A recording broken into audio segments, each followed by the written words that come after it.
男人在工作时惊恐地发现，一架飞机竟然停在荒废的停机里。他立即告诉主管，可面对塔台主管的呼叫，飞机那边却没有任何回应。感觉大事不妙的主管立刻来到停机坪，他抚摸了下飞机，竟然像尸体一样冰冷，甚至有个窗口透露出强烈的死亡气息。This is bad, real bad.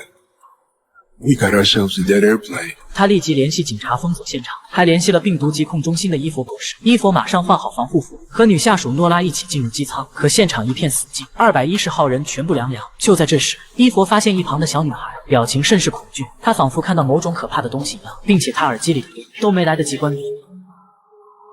Eyes are clear. Skin is dry. It's inelastic. 女孩并没有受伤的迹象，这让专家非常困惑。而一旁的诺拉则建议使用紫外线看一下，这下不看不知道，一看吓一跳，整个机舱都布满着大量的不明液体。于是两人决定分头调查。可就在两人离开之后，一旁乘客的手突然